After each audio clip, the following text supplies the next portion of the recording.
Close to 4 million persons vacation in Jamaica annually, and one main pull factor is our food. Many want to gobble up our jerked pork or chicken, ackee and saltfish, taste our rum, and so many other delectable dishes and drinks. All of this, of course, could not be possible without our farmers. They feed our nation.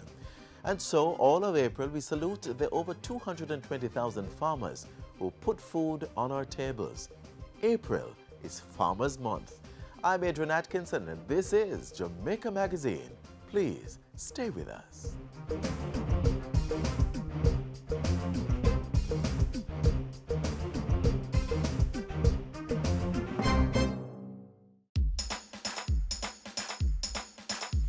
We want a productive Jamaica.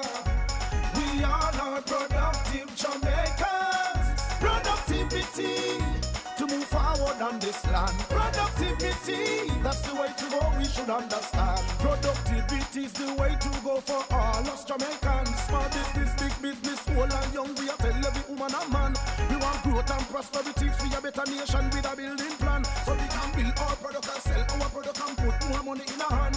Our economy can rise to a level and build a better nation. Productivity to move forward on this land. Productivity, that's the way to go, we should understand. Productivity to move forward on this land. Productivity, that's the way to go, we should understand. Productivity. Productivity, Pathway to Prosperity.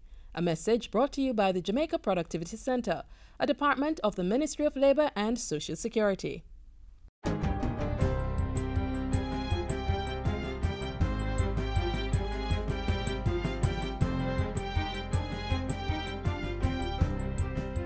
Good day, I'm Lorraine Mendez, and this is your JIS News for Tuesday, April 3. Prime Minister Andrew Holness says government will be investing more in security to build the country's capacity to secure its borders. He made the announcement while revealing that the country had spent $11 billion on border security, including the acquisition of 2 surveillance ships and 1 plane for the Jamaica Defense Force Coast Guard. In the next phase of our investment in our security, we will continue to build our capacity to secure Jamaica's borders in terms of carrying out searches and rescue operations and to monitor, in particular, the island's fishing resources, and that will be enhanced by the purchase of a coastal radar system. Mr. Holness was speaking at the Caribbean Basin Coastal Surveillance and Maritime Summit recently. The 2-day summit provided the opportunity to advance cooperation between agencies and nations within the region. Ground has been broken for the expansion of the Ian Fleming International Airport in Boscobel, St. Mary. Transport and Mining Minister Robert Montego says the expansion will be done in phases, with the first to cost $65 million. It entails the widening of our runway by 1.5 meters on each side of the runway, and the expansion of this building westwards so that it can accommodate and have a better flow through of passengers. Minister Montego says the aim is to accommodate 90 persons per hour, which is the expected number given what is being projected for the airlines that will come in once the work is completed. Phase 1 of the expansion project is expected to be done within 6 months. After that, the real story kicks in, when the government will be able to be spending somewhere between 20 to 30 million US dollars to expand the runway by an additional 700 feet. The St. Anne's Bay Hospital is now offering improved services following major improvements to its facilities. $33 million has been spent through public and private sector partnership to upgrade the hospital, including its pediatric ward. Speaking at the recent opening ceremony, Health Minister Dr. Christopher Tufton said the facility would provide quality health care for St. Anne and adjoining parishes. For 304-bed facilities, 70 health centers, it's a referral location for 3 other hospitals in the 3 parishes, 70 health centers. You're covering a population, this is a local population of between 350 and 400,000 citizens. Not to mention your tourism, which obviously requires support periodically. It's a very important institution. And without it, there'd be significant instability in these parts of the country. Renovations to the pediatric ward include the provision of beds, cribs, and neonatal breathing circuits for ventilators, as well as neonatal ventilators. The Ministry of Finance is anticipating an increase in imports following the reopening of the Queen's Warehouse on Wednesday.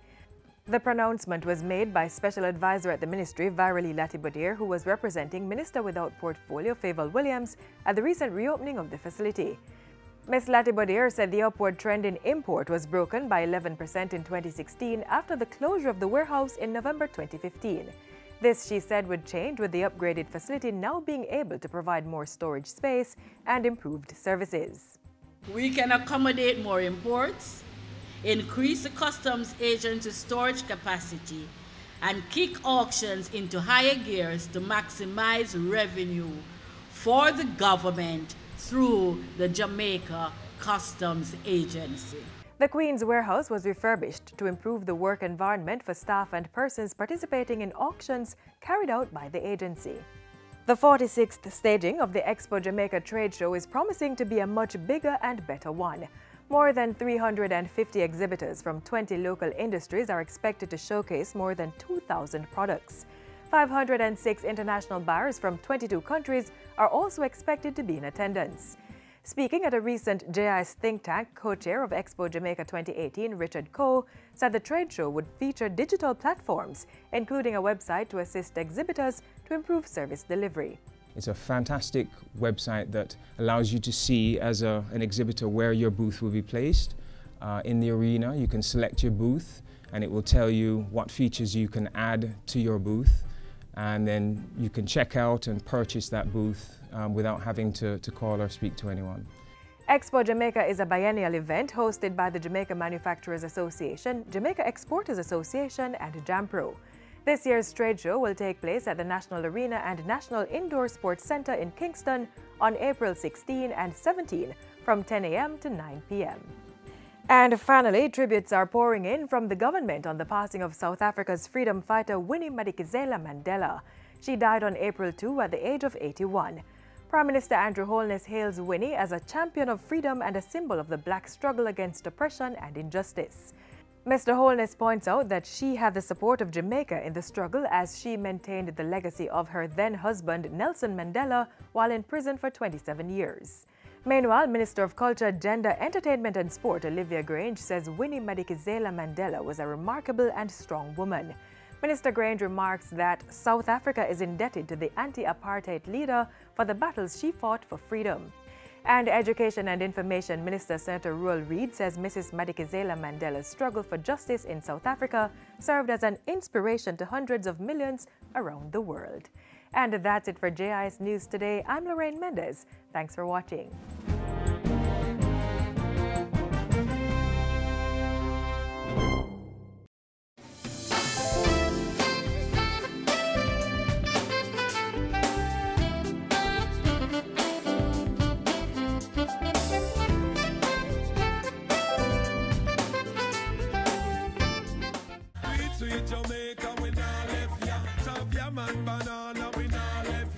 Finger-licking jerk chicken, Helcher fish and bami, we run down yam and banana, roast breadfruit, sweet potato pudding.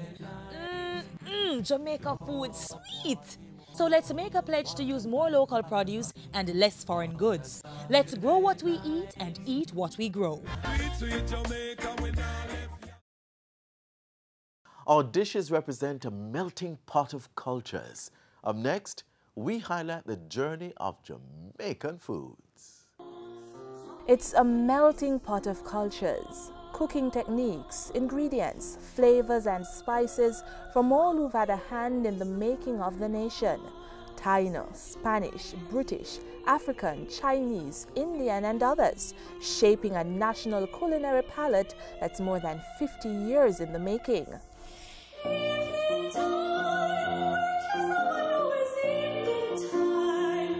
Jamaica's cuisine has come a far way. The island now boasts dozens of fast food chains, oriental restaurants, all-natural eateries and indigenous food shops that serve a buffet of dishes, many of which were not celebrated fair just 50 years ago when Jamaica was a newly independent nation. Credit must go to government bodies like the Jamaica Cultural Development Commission, which has been promoting the consumption of authentic Jamaican foods since its culinary competition in hotels was introduced in 1965. When we roast the yellow, when we roast the yellow. Do you like roast yam? You're not alone. Many Jamaicans have acquired a taste for this particular dish, and they didn't have to look far for its creation. Roasting is a centuries-old cooking style that Jamaicans owe to the Taino peoples that once occupied this land. Just 50 years ago, it was still a time-consuming, more labor-intensive practice of roasting ground provisions and meats in the earth. They even roast the fish in the earth, and then they scrape it off. Now, Jamaicans from all walks of life are roasting, over grills, on meat sheets, in less time, but with as much flavor as their ancestors. Since the arrival of Christopher Columbus in the 15th century, Spanish flavors have been spicing up Jamaican pots on a regular basis. One particular cooking style and its most popular creation has made a big impression. We in Spain, we fry a lot. There is definitely the one dish that has a clear connection with Spain, which is the escovitch. Empanada to the Spanish, patty to Jamaicans. Since the late 1970s to early 1980s, this meat-filled dough dish has been another favorite. The concept is very much the same. The difference would be, and there is again a mixture of other cultures. In this regard, I guess the British and the Indians, the filling. As the local cattle industry beefed up its output in the 1960s, Jamaicans wholeheartedly reclaimed one of their favorite pre-independence imports. Now on a Saturday, there is hardly a household that is not cooking either the popular beef soup or one of its other variations. The British like to boil, and it's from them that we've adopted this cooking method to serve up a wide array of dishes that are uniquely Jamaican. Hot as it is, Jamaicans love their teas, and while traditional English flavors were the popular choices for about the first 2 decades of independence, industrious Jamaicans have more recently been bagging indigenous and African-inspired flavors. It could have been the love for teas by the English that prompted then-Governor Sir Nicholas Laws to plant coffee seedlings in the island back in the 1700s. From the first plant in Temple Hall, St. Andrew, the Blue Mountain coffee is now a global brand.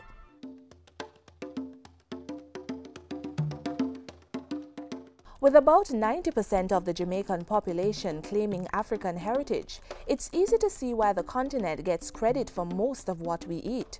But there was a time when claiming that particular heritage was not for popular consumption. You wouldn't find bami being sold in the supermarket in the 60s or late 70s. Green bananas were a no-no if you're sort of, you know, it was a very peasant thing and you couldn't say that you're eating green bananas. No more. Today, Jamaicans of all ethnicities delight in their prickled or corn meats, mackerel rundown, and yes, the many faces of bami and banana, green, ripe, boiled, fried, however you want it. What would the Jamaican diet look like without the maroons? They would catch the wild hog. They would prepare that wild hog, and they would dig a hole, and they put the fire in the earth, in the hole, and they would set up a wooden grill over that hole and anchor these sticks with stones and so on. And then they would have the pig on that pimento, green pimento wood that is anchored over that hole, and that was how they would roast the pig. After they season it, of course, with bird pepper and pepper elder. And from the hole emerged the most popular maroon gift to the dinner plate, jerk. In the 1980s, you could only get jerk pork in Portland. Only at the Port Antonio market on a Saturday when the maroons used to go there to sell it. And then afterwards, I think one of the maroons was started the stand at Boston. Giving us the widely popular Boston jerk pork and its many challengers from all across the island. The truth is, over the last 50 years, we have had a major integration of Indian culinary arts into Jamaican art. The most popular integration is not a specific dish, it's a spice. While Jamaicans tend to rub it on the meat and the Indians are more likely to put it in hot oil, everyone agrees curry is a much appreciated import from the Asian continent. Now in Jamaica we are very adventurous. We like to go beyond what we are accustomed to. So we move from curry goat to curry chicken, and all sorts of things are being curried too. The Jamaicans have come to embrace the Chinese cuisine because it's good. But you know Jamaicans, sometimes we cook the Chinese thing at home with the soya sauce, but we have to throw a little jerk seasoning in it and what have you, because it's a combination of flavors.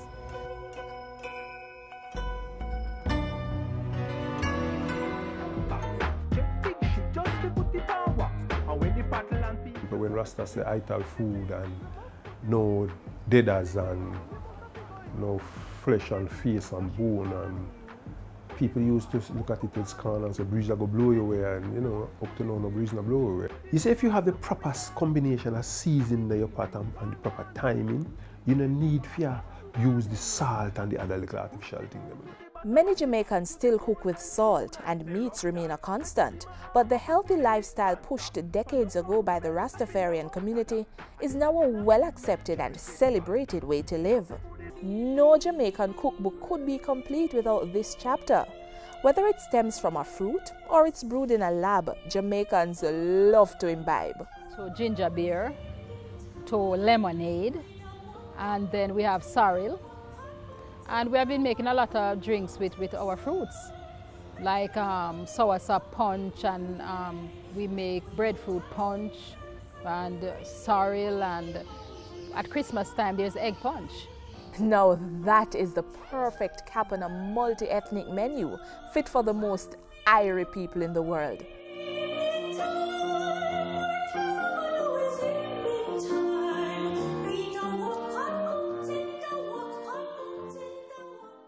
Let's celebrate Jamaica to the world. Fastest man in the world. First Jamaican woman to win gold in Olympic 100-meter sprint. An upcoming global superstar. Mouth-watering meals. And a vibrant set of people. We are Jamaicans. Let's get together and bring back the love. The government has intensified its drive to promote Jamaica as a gastronomy destination, and so several food festivals are being hosted. Our chefs are honing their skills to meet this demand. One young man is sure ready to whet the appetite of foreigners. Take a look.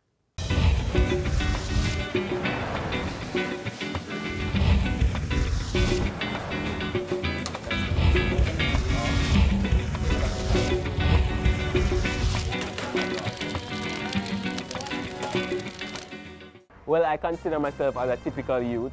Friends, sports. Dolphin, well, not so typical, but I enjoy the sport.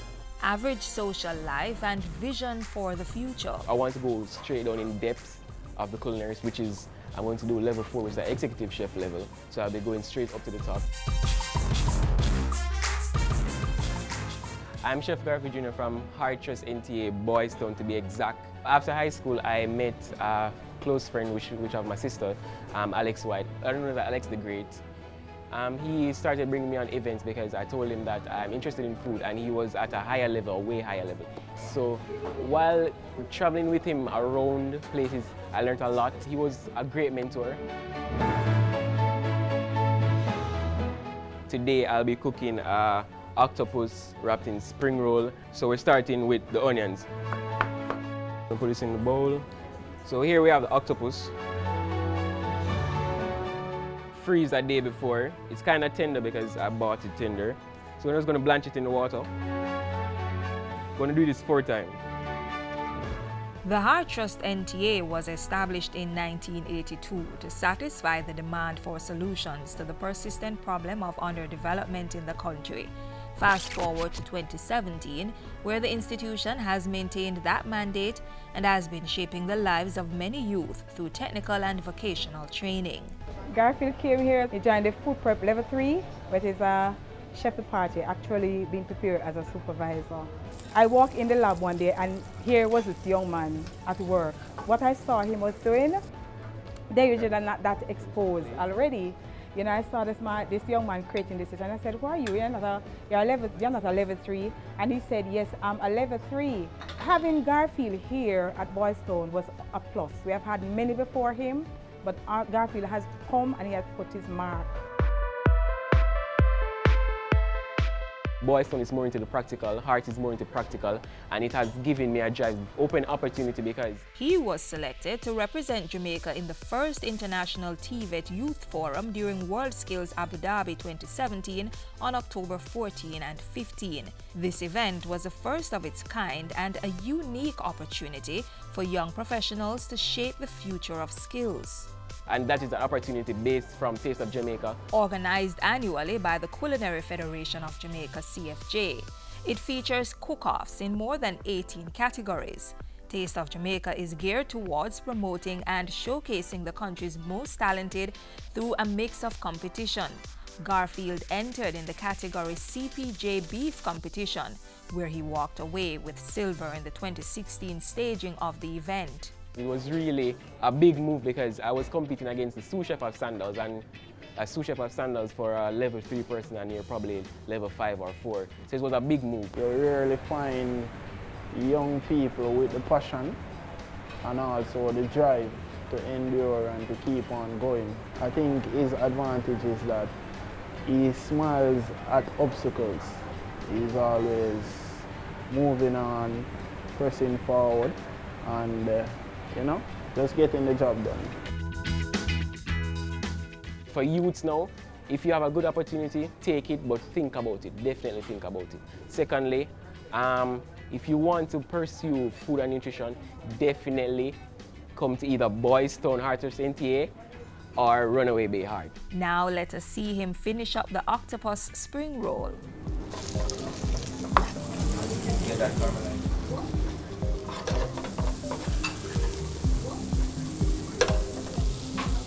This is Chinese favorite wrap, made of flour, rolled really thin. Gonna have some cheese in there. One strips like this. This is okay. So we're going to layer them like this. Get this in here. Over. There you go. Inside. Second.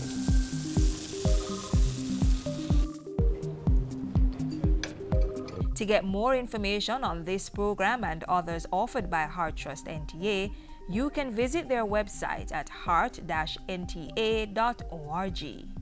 Okay, and there you have it. Octopus spring roll with salsa and olive oil.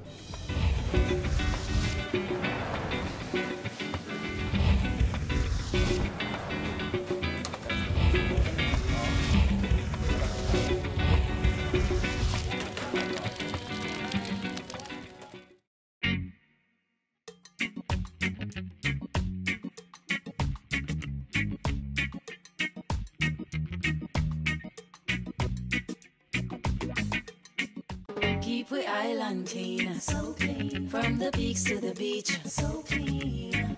No dirty up Jamaica, please don't do it. Keep we island clean, so clean. From the peaks to the beach, so clean. No dirty up Jamaica, please don't do it. No dash no paper, no dash no plastic.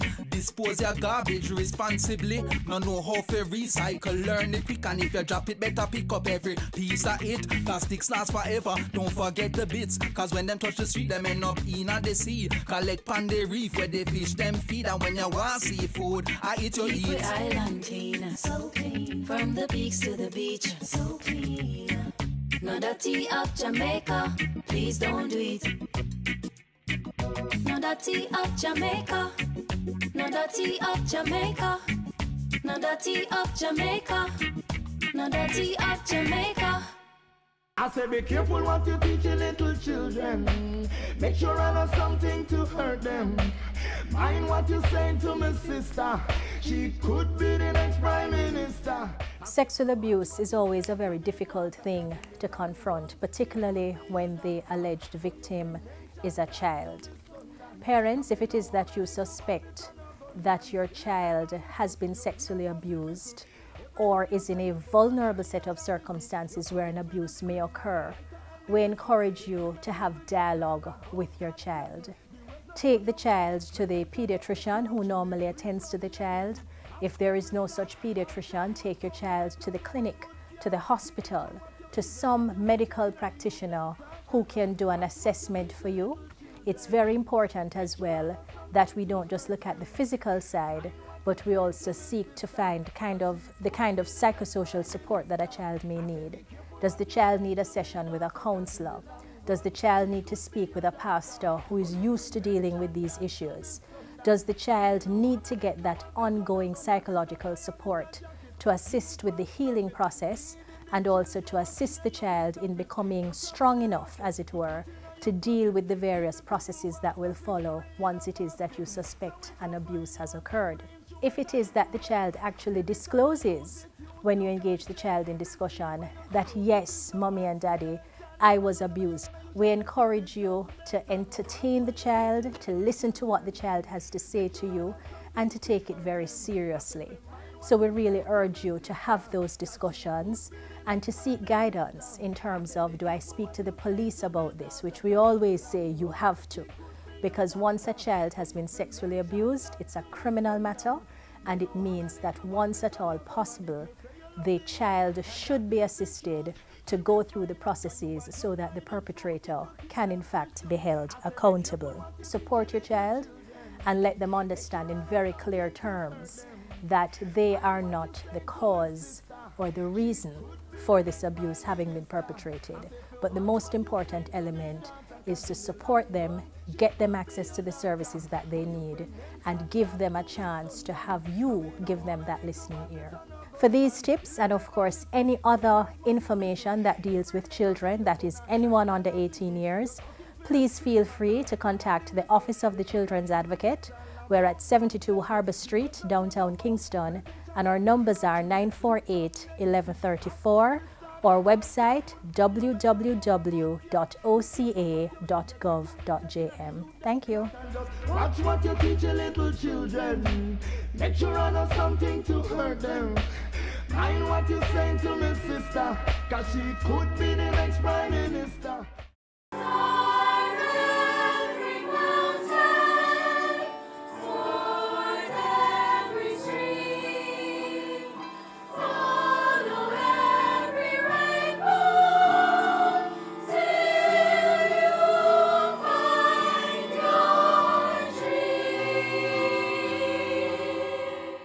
This is where the pages close for today. You may watch our features anytime at your leisure. Just click on our website or YouTube channel. Our social media sites also have loads of information which you may find useful. Do join us again tomorrow on this station when we'll explore other informative programs. I'm Adrian Atkinson. Do take care.